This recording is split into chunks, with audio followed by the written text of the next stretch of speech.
Pronoun change सारणी। Active से passive जब बनाएंगे, एक्टिव से पैसिव हम बनाएंगे तो प्रोनाउन संबंधी सारणी कौन सी होगी? तो अपन वही है पर्सन, पर्सन के बाद में सब्जेक्टिव केस जिसको नॉमिनेटिव केस भी बोलते हैं और ऑब्जेक्टिव केस। ये बस तीन, ये दो कॉलम ही ध्यान रखना है ना। एक्टिव से पैसिव बनाते समय प्रोनाउन संबंधी सारणी के अंदर हमें केवल दो ही ध्यान में रखना है। तो देखिएगा, इसको हम करते हैं, थोड़ा बड़ा लेते हैं इसको। फर्स्ट पर्सन, फर्स्ट पर्सन अपन ने पढ़ा है, आई और वी को बोलते हैं। चलिए इसको लो कर देते हैं। सेकंड पर्सन, सेकंड पर्सन हमेशा किसको बोलते हैं? यू को बोलते हैं। थर्ड पर्सन, थर्ड पर्सन अपन ही, सी, इट और दे को बोलते हैं। देखिएगा, बस हमें ये सारणी चाहिए। आई का क्या हो जाएगा? मी। वी का क्या हो जाएगा? अस। यू का क्या? यू ही रहेगा। ही का क्या हो जाएगा? हिम। सी का हो जाएगा हर। इट का इट ही रहेगा और दे का हो जाएगा दैम। समझ सकते हो आप इस सारणी को। और नाम जो रहेगा, तो नाम लड़का है तो उसको लड़के बाय ही कर सकते हैं, लड़की है तो सी कर सकते हैं, कोई निर्जीव और जानवर है तो इट का प्रयोग कर सकते हैं। तो देखिएगा, ये प्रोनाउन संबंधी सारणी फर्स्ट पर्सन आई और वी होते हैं। इसको चेंज करेंगे, ये आपस में चेंज होते रहेंगे। सबके मैं तीर का निशान लगा देता हूँ जिसमें आपको समझ में आएगा कि जैसे ऑब्जेक्ट मी है, मी को इधर लेके आएंगे तो आई में बदलेगा, आई को उधर लेके आएंगे तो मी में बदलेगा, वी को उधर जाएगा तो एस में बदलेगा, और उधर का जो एस दिया हुआ है तो वो अगर सब्जेक्ट बनाएंगे तो उसको वी में चेंज करेंगे। उसी प्रकार से मान लो ऑब्जेक्ट हर है और हर को आगे लेके आएंगे तो हम उसको सी में चेंज करेंगे। इट है तो इट में, वो दे में तो दे में चेंज करेंगे। ठीक है, आपको ये भी समझ में आ गई होगी प्रोनाउन संबंधी सारणी जो एक्टिव से पैसिव वॉइस बनाते हैं वो किस प्रकार होती है, अपन ने समझा। आगे देखिए, आगे अपन करेंगे प्रेडिकेट संबंधी सारणी के अंदर सबसे पहले टेंस संबंधी परिवर्तन। टेंस संबंधी परिवर्तन कौन कौन से होते हैं उसको अपन थोड़ा डिटेल में समझेंगे। तो देखिएगा, डिटेल में समझेंगे टेंस संबंधी परिवर्तन। एक्टिव से पैसिव वॉइस बनाते समय टेंस संबंधी परिवर्तन कैसा होता है, तो उसके लिए अपन कॉलम बनाएंगे। एक तरफ लिखेंगे एक्टिव वॉइस और दूसरी तरफ लिखेंगे पैसिव वॉइस। एक तरफ लिखेंगे एक्टिव वॉइस और दूसरी तरफ पैसिव वॉइस। एक्टिव वॉइस के अंदर कौन सा टेंस होगा और उसको देखते हुए वही हमारी आइडेंटिफाई, वही हमारी पहचान है। एक सेंटेंस को हम कैसे मतलब पहचानेंगे कि उसको पैसिव वॉइस में चेंज करते समय कौन सी वर्ब चेंज करेंगे, कौन सी वर्ब का यूज़ करेंगे, वो ऐसे करेंगे। एक्टिव वॉइस के अंदर उस वर्ब के यूज़ को देखते हुए उसको आगे प्रमोट करना है। तो देखिएगा, यदि वर्ब की फर्स्ट फॉर्म हो या वर्ब की फर्स्ट फॉर्म के साथ एस या ई एस हो तो देखिए इसको अपन किस में चेंज करेंगे, इसको चेंज करेंगे आवश्यकता के अनुसार is are am plus verb की थर्ड फॉर्म। ये तो कंपलसरी है, वर्ब की थर्ड फॉर्म का यूज होना ही है। ठीक है ना। आगे देखिए, यदि डू डज आ जाए, डू डज और वर्ब की फर्स्ट फॉर्म का प्रयोग हो तो किस में चेंज करेंगे, तो भी इज आर एम में करेंगे। Is are am plus verb की थर्ड फॉर्म में चेंज करेंगे। आगे देखिए, यदि इज आर एम का प्रयोग एक्टिव वॉइस में हो जाए, इज आर एम का प्रयोग होता है इज आर एम, जैसे I am teaching English, I am teaching English, V first plus I N G. तो एम टीचिंग को किस में चेंज करेंगे, एम टीचिंग को वैसे तो इज आर एम जैसे एम रखेंगे, उसके बाद एक शब्द लगाएंगे बीइंग, बीइंग लगाते हुए वर्ब की थर्ड फॉर्म में चेंज करेंगे। समझ में आ गया होगा आपको। इस प्रकार से आगे बढ़ना है। एक्टिव वॉइस के अंदर अगर वर्ब की फर्स्ट फॉर्म के साथ एस या एस या केवल वर्ब की फर्स्ट फॉर्म हो तो इज आर एम उस कर्ता के अनुसार, एक वचन है तो इज, प्लूरल है तो आर और आई है तो एम, और फिर वर्ब की थर्ड फॉर्म लगाते हुए चेंज करना है। डू डज आए तो भी is are am V third में चेंज करना होगा। इज आर एम आ जाए, जैसे मैंने अभी समझाया आई एम टीचिंग इंग्लिश, तो एम टीचिंग को किस में चेंज करेंगे, एम बीइंग, है ना, टॉट। आगे देखिए, अगर हैज हैव प्लस वर्ब की थर्ड फॉर्म आ जाए तो उसको चेंज करेंगे हैज हैव प्लस बीन शब्द का प्रयोग करते हुए वर्ब की थर्ड फॉर्म में चेंज करना है। आगे देखिए इसी प्रकार से, है ना, ये देखो present simple, present continue, present perfect, present perfect continue, यानी फोर्थ जो टेंस है उसका कोई पैसिव वॉइस नहीं बनता, इसलिए सीधा आ जाएगा पास्ट सिंपल। पास्ट सिंपल का मतलब होता है वर्ब की सेकंड फॉर्म। यदि वर्ब की सेकंड फॉर्म आए तो उसको चेंज करेंगे वाज वर्ब में। किस में चेंज करेंगे, वाज वर्ब प्लस वर्ब की थर्ड फॉर्म। वर्ब की फर्स्ट फॉर्म आई तो अपन ने चेंज किया is are am plus V third में। वर्ब की सेकंड फॉर्म आई तो वाज वर्ब प्लस वर्ब की थर्ड फॉर्म में चेंज करना। अगर डिड आ जाए, डिड प्लस वर्ब की फर्स्ट फॉर्म आ जाए तो भी वाज वर्ब में ही रहेगा, वाज वर्ब भी थर्ड फॉर्म।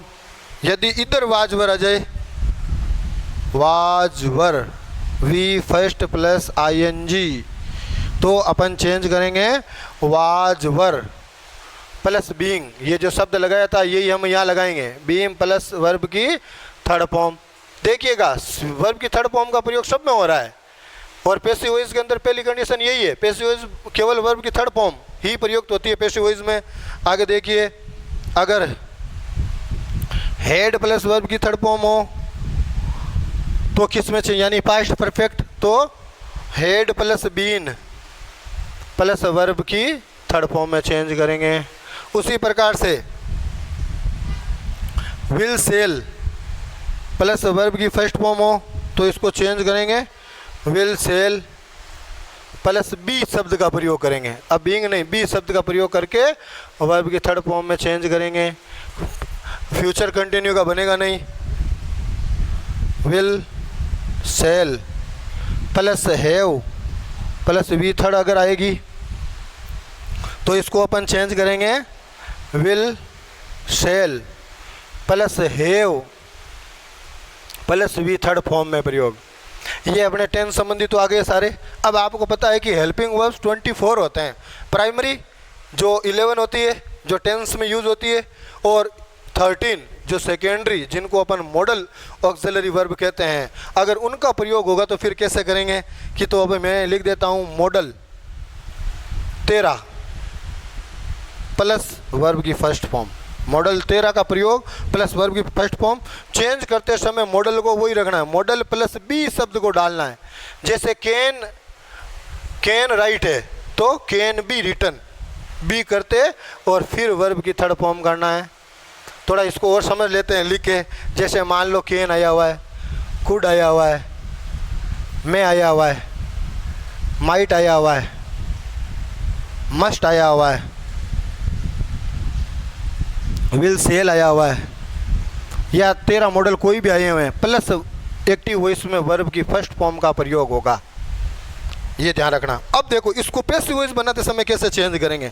जैसे मान लो कैन का हो जाएगा कैन, कुड का हो जाएगा कुड, मे का हो जाएगा मे, माइट का हो जाएगा माइट,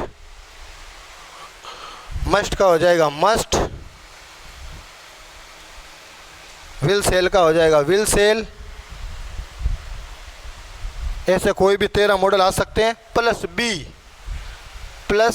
बी फिर वर्ब की थर्ड फॉर्म का प्रयोग करें। ये आप डिटेल में समझोगे तब आपको समझ में आ जाएगा, ठीक है ना। अब आप समझ सकते हो एक्टिव से पैसिव बनाते समय टेंस संबंधी परिवर्तन करना है, जिसके अंदर ये सारणी आपको समझनी है। आगे हम, है ना, टाइप से एग्जाम्पल से करेंगे। जैसा कि अपन ने देखा है, हमने बेसिक रूल एक्टिव से पैसिव बनाने के कंप्लीट किए थे। सब्जेक्ट का ऑब्जेक्ट बनाना, ऑब्जेक्ट का सब्जेक्ट बनाना, प्रेडिकेट चेंज करना, प्रोनाउन चेंज करना, वर्ब की थर्ड फॉर्म लगाना, बाय का प्रयोग करना, और टेंसेस कौन सा किस में चेंज होता है, ये अपन ने सारे रूल्स पढ़े। तो अब चलिए 1 बाय 1 करके इसकी एग्जांपल से, है ना, टाइप करते हैं। तो फर्स्ट टाइप एक्टिव से पैसिव बनाने की अपनी फर्स्ट टाइप है simple sentence change into active into passive voice. Active to passive voice बनाने की फर्स्ट टाइप। तो देखिए एग्जांपल, सबसे पहले हम एग्जांपल कहते हैं। जैसे she helps me. First example. Second, he eats mangoes.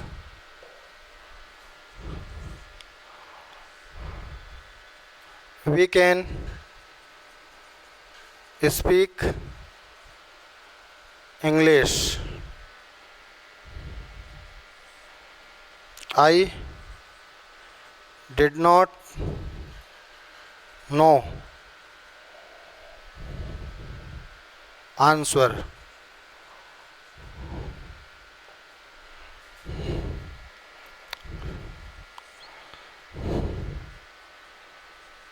They will win the match. They will win the match. 6 example है.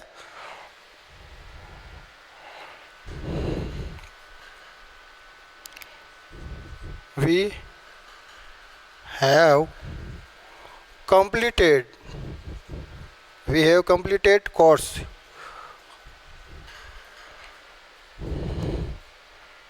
Seven.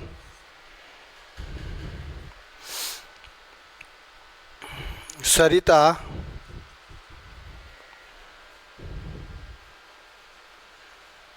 reads stories in her room. देखिएगा 1 2 3 4 5 6 7 example. Simple sentence change active into passive voice. तो देखिएगा सबसे पहले हम इसमें देखते हैं. सी हेल्प्स मी. सब्जेक्ट क्या इसमें? ये सब्जेक्ट. वर्ब ट्रांजिटिव वर्ब और ऑब्जेक्ट. तो सबसे पहले हम जब ये सिंपल सेंटेंस को एक्टिव से पैसिव वॉइस बनाएंगे, सबसे पहले ऑब्जेक्ट को आगे लेके आएंगे. तो मी का सब्जेक्ट होता है आई. अब आया हेल्प्स. हेल्प्स का मतलब होता है वर्ब की फर्स्ट फॉर्म के साथ एस या ई एस का प्रयोग हुआ है, तो वो चेंज होगा इज आरम के साथ. इसलिए इस हेल्प्स को देखकर अब हम इज आरम में आई के साथ लगाएंगे एम. और वर्ब की थर्ड फॉर्म, मैंने कहा था वर्ब की थर्ड फॉर्म लगाना है. ये वर्ब की थर्ड फॉर्म हेल्प्ड. हेल्प्ड के बाद प्रीपोजिशन बाय का प्रयोग और सब्जेक्ट पीछे जाके ऑब्जेक्ट बनेगा, यानी हो जाएगा हर. ये देख लीजिए अपना पहला एक्टिव से पैसिव सिंपल सेंटेंस हो गया है. I am helped by her. Second देखिए, he eats mangoes. He eats mangoes. Who eats mangoes? He is subject. What eats mangoes. Mangoes what का आंसर है वो ऑब्जेक्ट. तो यहाँ फिर अपन ऑब्जेक्ट को आगे लेके आएंगे. Mangoes are. यहाँ पे एम लगा, यहाँ आर लगा. क्यों लगा? क्योंकि मैंगोज प्लूरल है. आर फिर ईटन की, ईट की third form eaten by him.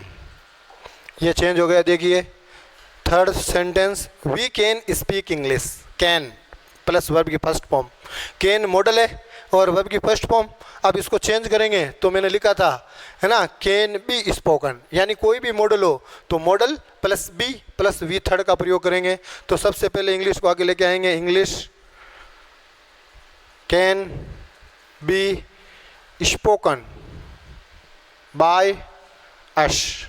ये देख लीजिए, English can be spoken by अश, है ना. वी का उधर जाके अश हो गया, इंग्लिश इधर आ गया, कैन लग गया, बी लग गया, वर्ब की थर्ड फॉर्म लेके ये कंप्लीट हुआ.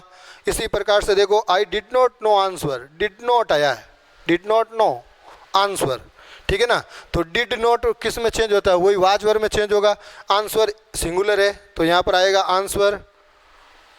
अब डिड नॉट जिस प्रकार से वर्ब की फर्स्ट फॉर्म चेंज हुई इज आरम में, डिड है अपने आप में वर्ब की सेकंड फॉर्म पास्ट, तो वाज वर्ब में चेंज होगी.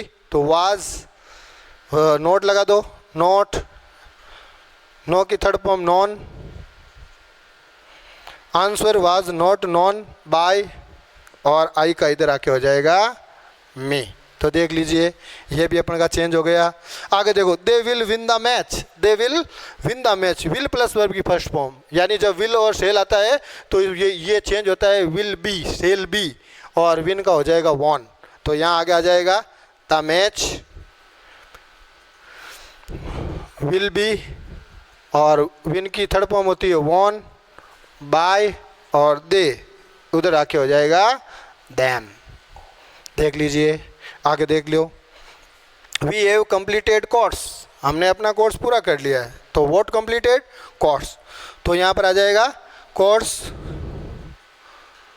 Has been, has have change होगा, हैज हैव बीन में, तो बीन लग गया। कंप्लीटेड वर्ब की थर्ड फॉर्म कंप्लीटेड, ये हो गया कंप्लीटेड बाय, और वी का हो जाएगा अस। तो इस प्रकार से ये अपना ये जो 6 सेंटेंस है ये भी अपन ने बदल दिया।